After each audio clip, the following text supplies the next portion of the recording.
Friday, December 8th, we're going to get farther into Shadow Club. The dance is not going on, but if you're not here and you're watching this at home, it doesn't really affect you anyway. Book report is due in 4 days. If you wanted to turn it in early, then you should have been here too. Toys for Tots. You can bring in toys. You get B-points, and the tie game is reindeers, all kinds of wonderfulness. We're going to get farther with our Shadow Clubbing here today at the moment. Let's see, your next checkpoint is page 130. I would say by the end of this weekend to stay strong, and then we're going to end up talking about it, I think, like Wednesday of next week, and the next checkpoint will be page 168, and then you're going to be doing that at the same time. Some of you are still working on the book report because you didn't plan well. And then we finish the book and talk about the very end of it next Monday. So a week from Monday, we'll have the last bit done. But today, my goal is to hopefully get to the even better part of the book, because we start getting into more of the rising action. We covered most of this. We went through there. Just so we did Jared Mercer, and who does Jared Mercer not like? Austin. And was Austin better than that? Austin. Cheryl Gannett does not like. Rebecca. And what's Rebecca better than her at? Singing. Randall. Drew Landers. Done. Drew Landers was better at him than. Swimming, I got it right. It's not focusing. Jason Perez. I don't remember. The trumpet. He doesn't like a guy named David Berger. Oh, yeah. Abby Singer. Singing. Nope. Vera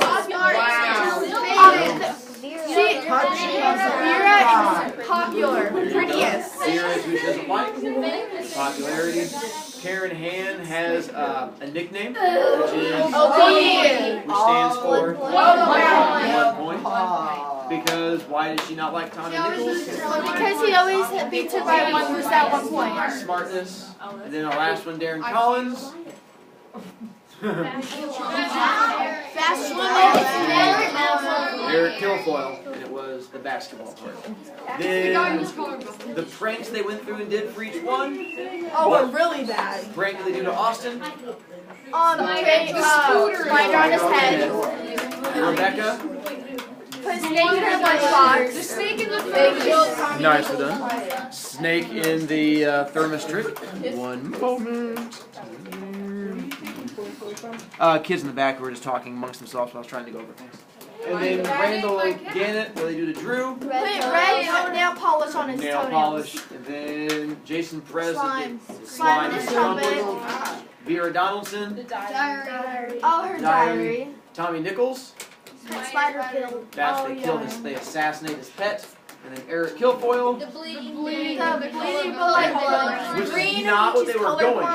Yeah, they were trying to do just spray paint in the armpits, and then found out about the whole freaking out thing. And that was the trumpet we did, colorblind we did, spider. Laney. Can I get a sticky note? That's fine. We got to, well, at least my last one. you were supposed to get to page 90, where they were celebrating. Where is it that the Shadow Club hangs out? Stonehenge. While they were at Stonehenge celebrating, what happens while they're there? They find out that someone was watching. Sean. Can I get my test back? Not right now, no. Tom. Fascinating. So page 90. That's where we get to pick out, and I'll try to get you guys as far as long as we can. Yes. What's the checkpoint for next Friday? Next Friday is page 168. There you go. Page 90. They had just gone and someone was watching them. They ran them down and jumped on top of them. And we're going to find out who it is. It's pretty easy because it's the title of the chapter. They're going to end up putting them into a full Nelson. If you're unfamiliar with what a full Nelson is, those of you who are wrestlers, you know what a half Nelson is. It's where you go the one arm over, then the full Nelson is both arms. It is an illegal move because you can hurt somebody. Because if you do apply pressure, you can break the neck. It's also pretty easy to get out of unless you're laying on the ground. But standing up wise, instead of pushing out the arms, you just go and you just sort of like flop right out. But it looks really intimidating until you realize that you're only in that because you want to be in that, and as soon as you want to get out of it, you just sort of let go. Or you just sit there and just slap in the face. And it's just, I would do that. You got Vikings for party. Yeah. It legit looks like that. Get your hands off me, you idiot! Yelled Tyson. Oh my gosh, it's the slime ball, said Darren. Oh, now we're in for it. What were you doing up there? I demanded, pinning his shoulders to the ground as hard as I could. Get off me, butthead! You're hurting me! I asked you a question. You're hurting me! Good, said Abby. He'll hurt you more if you don't tell. Tyson didn't say a word. I'm warning you, Tyson. We have ways of making you talk, and you won't like any of them. I didn't see anything. Bull, said Randall. Bring him back to Stonehenge, said O.P. To Stonehenge, echoed the rest. Yeah, bring him back to Stonehenge. And that's just what we did. I put him in a full Nelson thing up there. He struggled, but Darren grabbed his feet, and we carried him back through the woods to Stonehenge. The fire was still at full blaze when we carried Tyson down into the stone foundation. He had stopped struggling some time ago. We let him go, and he stood, his back against the wall, with all 7 of us standing in front of him. What is this? A gang? Asked Tyson. I thought about that for a second, but I just let it fly out the other ear. There's 7 of us, Tyson, and only 1 of you. You had better tell us what you saw. I wouldn't tell you if you were the last person on Earth. Beat him up, yelled Jason, standing in the background, pounding his fist into his other hand. Make him talk. Yeah, yelled O.P. No, I said. I could see that being rough with Tyson just made him clam up even more. We needed a different approach. Listen, Tyson, we don't want to hurt you or anything. We're all friends, right? No, said Abby. I said we're all friends, right? Everyone reluctantly agreed. So, now, why don't you tell us what you saw? I backed up a little bit, giving Tyson some room. He looked around at us and seemed a bit less angry, although that crazy look he had in his eyes never went away. He looked at us for a long time, and then said, all I saw was you guys laughing. That's all. I saw you laughing for a long time. That's all. You expect us to believe that? It's the truth. Then why did you run? I don't know, because you started chasing me. That's why. We chased you because you were spying on us. Well, I just wanted to find out what you were laughing about, okay? That's all.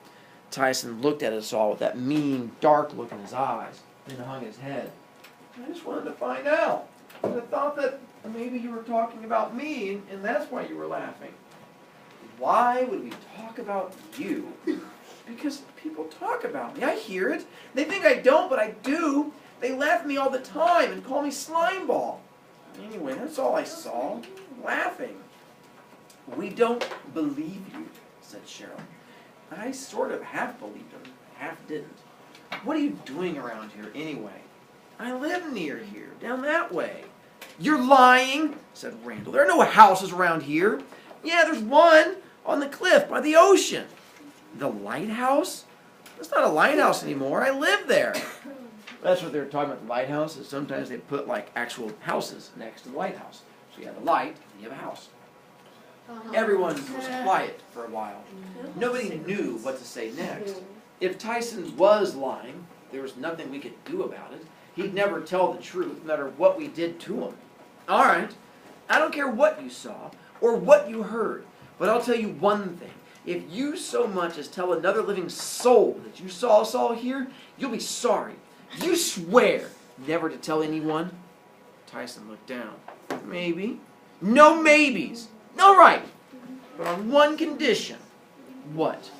Tyson looked at me, and for a very brief instant, I saw something else besides that stupid crazy look in Tyson's eyes.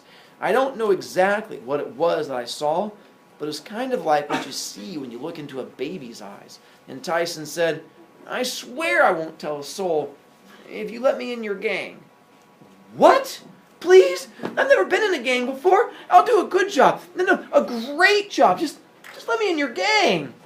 It's not a gang! I screamed into his face and shook him as hard as I could. You don't know a thing! Tyson changed again. The craziness was back. What the heck with you? All of you! I don't want to be in a gang of bullies. You're the biggest bully of them all!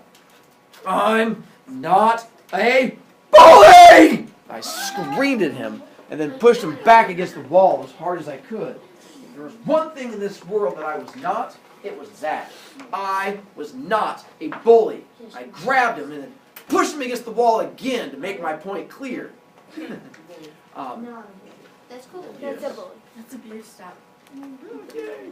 I was on my way to Randall. I was like, Not a problem. So with that, what would that be an example of with the claiming to not be a bully? ironic. Ironic, while being in the process of beating somebody up. I'm not a bully. Bullies punch people out. Yeah, I get it now. And so he's in the process of beating You said him. a different word. Yelling the same thing. Yeah, it happens. Good job, kid. Can we shut the door because of the screech? No, Jake's not there. No. Let's see, so it's there, the not a bully.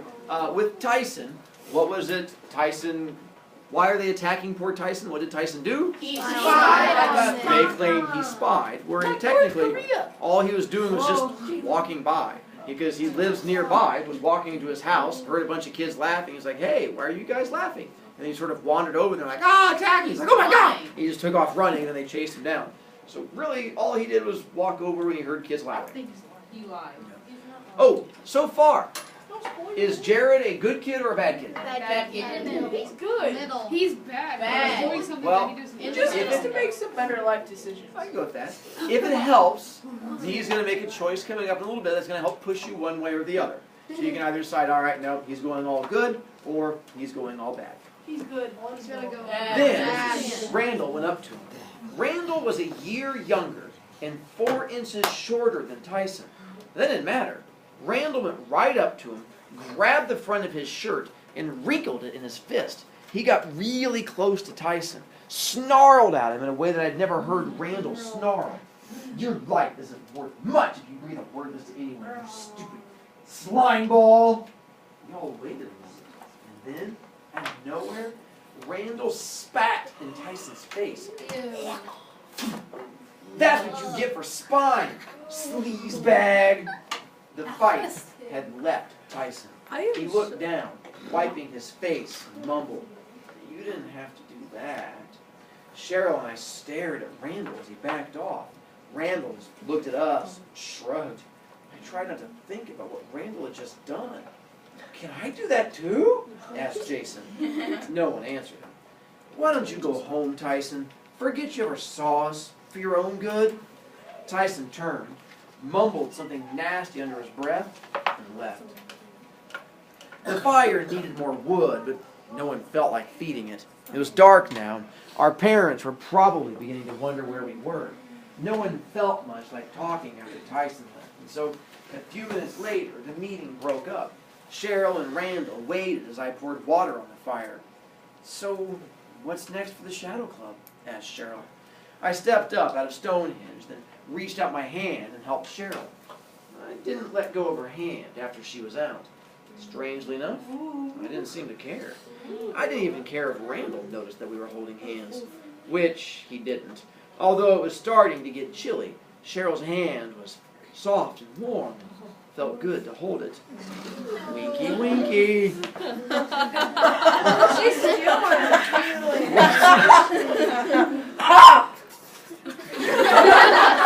What's next? I said.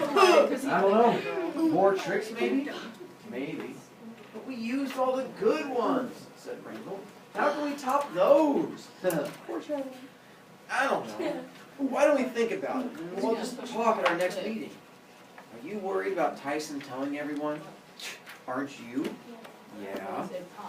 Well, what can we do if he does tell? Asked Randall. I don't know. As we walked back through the woods, I was certainly glad that Cheryl's hands were warm, because mine kept getting colder. 2 hours later, at 8 o'clock, I left my house again. I told my parents I was going over to Cheryl's to work on a science project. Since I never lied to them, and I had always been pretty responsible and trustworthy, they believed me and let me go. Needless to say, there was no science project. And I had no intention of going to Cheryl's house. I mean, I would have liked to, but I had some important business to take care of. I began running at a slow pace. I ran past Cheryl's house, past all the houses on the street. I ran to the edge of the neighborhood, and then down the road that passed by Stonehenge. I could have taken the shortcut through the woods, but I didn't feel like doing that at night. I ran for about a mile, which was not hard for me, and then saw what I was looking for. At the edge of the woods, on a wide grassy knoll, stood the old lighthouse. A small wooden home had been built around the old stone tower, and no light had shone in the tower for maybe 100 years. It only made sense to me that Tyson lived in a lighthouse with no light. I was curious about Tyson and the mysterious secrets I had heard so many rumors about. Secrets of his past and of his family. I was not there because I was curious, though. I was there for a reason. If I could find a secret, any secret about Tyson, then I could bargain with him. I wouldn't tell his secret if he didn't tell about the Shadow Club. It was a simple enough plan, but finding the secret was not going to be easy. By the way, Jared says he's going to bargain with him. That's not what he's doing. When you find out someone's secret and then say, yeah, that's blackmail. I won't tell your secret if you do what I want. That's a good bargain. No, that's called blackmail. It's illegal. And so that's what he's planning on doing, is blackmailing him. And ooh, does he? Back. Oh yeah, it's a federal crime. It's like federal prison stuff. Oh, I should be in. Wait. So if I got dirt on Sean and told him if he doesn't Good. give me Wait, his shh, cookies, stop thinking I cared. It's all right. My hair is blonde and easy to see, so as I got closer, I pulled the black hood of my sweat jacket over my head. As I approached Tyson's house, I began to get a bit frightened, thinking about all the things I'd heard in the 3 years that Tyson had lived in town. Some said that Tyson lived with his aunt and uncle. That's what Tyson said. But we weren't quite sure. Someone heard that they were actually foster parents. But whatever they were, one thing was certain. Tyson didn't live with his real parents, and no one knew why. There were dozens of rumors about that. Some said that they had abandoned Tyson on a street corner. Some said they were dead, and some said they beat Tyson and were in jail. Ralphie Sherman said they were a family of axe murderers and hid out in the woods somewhere. But then Ralphie Sherman also said that he went skydiving without a parachute on Sunday, so no one put much faith into the axe murderer story. Still, you never know. Ralphie Sherman is going to come back later in the story. What do we know about Ralphie Sherman? He's hard to believe. Lies all the time. Remember that, because he says something later on they choose to believe for a very specific reason. I have faith in you figuring it out. Anyway, those were the thoughts that were toying with my mind as I got closer to Tyson's remodeled lighthouse. It wasn't much of a house. It was like a small shack built right up on the edge of the cliff, attached to the lighthouse. It was small, but well kept. Keeping myself low, I made my way to the side of the house and peered into a window. 2 people, who seemed on the verge of being elderly, sat on a couch watching TV. I stood there for a few minutes. Tyson was not there. These people, who must have been Tyson's aunt and uncle or whatever, did not move from the couch at all. They're dead, said a voice in my brain that sounded a bit like Ralphie Sherman. They're dead, and they've been stuffed. Just then, the woman mumbled something about how many commercials are on the tube nowadays. Oh, so much for them being stuffed. I ducked again and made my way around the side, just by the edge of the cliff. Again, I looked into a window. This time I'd found Tyson's room. It was small, with just enough room for a bed and a desk, and Tyson was sitting at his desk, working on something. For some reason, I sort of expected Tyson's room to be like that. There was a second window overlooking the ocean, and the far wall was bare except for a single picture smack in the middle. The framed photo was of a kid who looked an awful lot like Tyson, but younger, standing with a man and a woman. Definitely not the people who now sat in the living room. This must have been Tyson with his real parents. What I saw on the other wall seemed completely out of place. Hanging from hooks on the wall were puppets, or not puppets, but marionettes. little dolls with carved hands and feet and drawn faces hanging by dozens of strings. That's what marionettes are. That's what Chucky is. No. Oh, I knew for a fact that those kinds of things were expensive, but Tyson had lots of them. Then I saw another one sitting on Tyson's desk next to a mess of wood, plastic, fabric, and knives that Tyson was fiddling with. That's when it hit me. Tyson made these. He now is going to find out a bad secret that he makes a bad choice about. And this is where our book takes a turn. Because as they say, it's all fun and games until someone puts out an eye. Nope. Those pranks they did before, which seemed all innocent and harmless, now this book changes. Why is